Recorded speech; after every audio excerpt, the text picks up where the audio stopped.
Number 3. Questions. One day, Prefect Wei held a large vegetarian feast on behalf of the master. When the feast was over, the prefect invited the master to ascend the dais to give a sermon. The government staff, scholars, and commoners respectfully bowed once again and asked, "It was truly inconceivable, that is, wonderful, for us to hear your reverence explain the Dharma, but now we have some slight doubts. We wish that, in your great compassion, you would make a special effort to explain these for us." The master said, "If you have doubts, then ask, and I will explain them for you." Lord Wei asked, "The doctrine your reverence has preached, it must be that of Great Master Bodhidharma." The master said, "So it is." Wei asked, "I have heard that when Bodhidharma first taught Emperor Wu of the Liang, the emperor asked, 'Throughout my entire life I have constructed monasteries, had monks ordained, and held vegetarian feasts. What merit is there in these?' Bodhidharma said, 'In fact, these are without merit.' Wei said, 'Your disciple does not understand the principle of this, and I ask you to explain it for me.' The master said, 'In fact, these are without merit. Do not doubt the words of the former sage. Emperor Wu was heterodox in mind and did not understand the correct Dharma. To build monasteries, have monks ordained, and hold vegetarian feasts is to seek blessings. But one cannot convert blessings into merit. Merit exists within the Dharmakaya, not within the cultivation of blessings." The master also said, "Seeing the nature is effort, and universal sameness is virtue. To be without stagnation in successive moments of thought, to always see the fundamental nature, to possess the wondrous functioning of the true and the actual, this is called merit. To be humble in the mind within is effort. To practice ritual without is virtue. For the self-nature to establish the myriad dharmas is effort. For the mind essence to transcend thoughts is virtue. To not transcend the self-natures is effort. For one's responsive functioning to be undefiled is virtue. If you would seek merit and the Dharmakaya, just rely on this, and you will create true merit. Those who cultivate merit must be without disparagement in their minds, but always practice respect for all. Those whose minds always disparage others will not eradicate their own false view of the self, and are themselves without effort.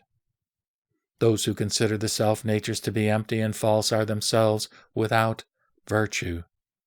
It is only because they consider themselves to be great that they are always disparaging everyone else. Good friends, to be without any suspension of one's continuous thoughts of inner humility, etc., is effort. For the mind to practice universal directness is virtue. To cultivate the nature of oneself is effort. To cultivate the body oneself is virtue. Good friends, merit must be seen within the self-natures. It cannot be sought in donations and offerings. Therefore, blessings and merit are different. Emperor Wu did not understand the truth of this. It was not that our Patriarch Bodhidharma was wrong. Prefect Wei asked further, "Your disciple always sees monks and lay people practicing mindfulness of the Buddha Amitabha and wishing for rebirth in the Western paradise. Please explain this. Are they reborn there or not? Please eliminate my doubts." The master said, "Your lordship, listen well. I will explain this for you. When the world-honored one was in Shravasti, he taught about the Western paradise in order to entice the sentient beings of Shravasti to practice Buddhism. The text of the scripture is very clear in saying that the Western paradise is, quote, not far from here. If you wish to discuss it, then the 10,000s and 8,000s of li from here to the Pure Land are the 10 evils and 8 heterodoxies within the body. This is the explanation of the Pure Land as distant. The explanation of it as distant is done on behalf of those with inferior capacities, while the explanation of it as close is for those of superior capacities. Although there are two types of people, there are not two different dharmas.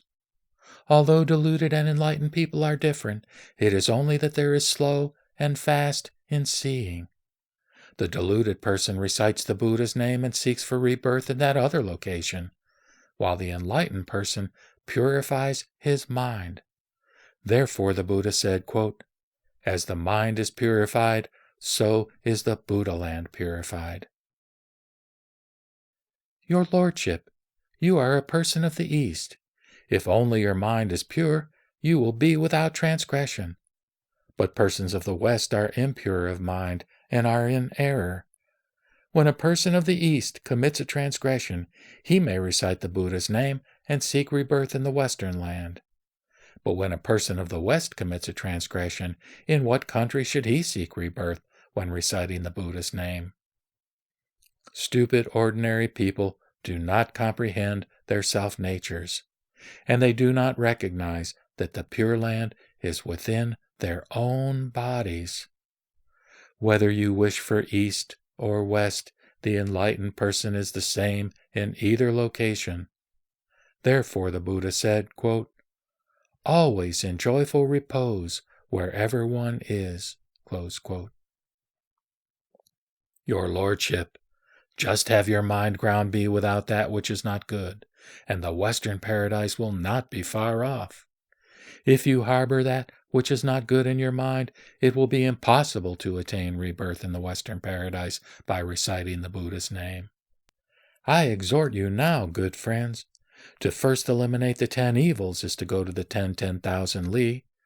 To later eliminate the 8 heterodoxies is to pass beyond the 8,000 li. Seeing the nature in successive moments of thought and always practicing universal directness is to gain a vision of Amitabha in the snap of a finger. Your Lordship, just practice the 10 types of good. Why would you want to be born in the Pure Land? If you do not eradicate the 10 types of evil from your minds, what Buddha will come to escort you to the Western paradise? If you are enlightened in the sudden dharma of birthlessness, seeing the Western paradise is a matter of a mere instant. If you recite the Buddha's name and seek rebirth in the Pure Land without being enlightened, how will you ever be able to travel such a long road? I will move to the Western paradise for you in an instant, so you will be able to see it right in front of you. Do you all want to see it or not? Those in the assembly all bowed their heads to the ground and said, "If we could see it here, how could we then want to be reborn there?" We ask that in your reverence's compassion you manifest the Western paradise for us all to see. The Master said, "All of you in this great assembly understand that in the very form bodies of people in this world are the city walls of the Pure Land. Your eyes, ears, nose, and tongue are the gates of the Pure Land. Externally, you have 5 gates, and within is the gate of the sensory mind. The mind is the ground, and the nature is the king. The king resides on the mind ground, and the nature exists just as a king exists. When the nature goes, the king is absent. When the nature is present, the body and mind continue. When the nature departs, the body disintegrates. Buddha acts within the nature. Don't look for it outside your bodies. When one is deluded as to the self-nature, one is a sentient being. But when one realizes the self-nature, one is a Buddha.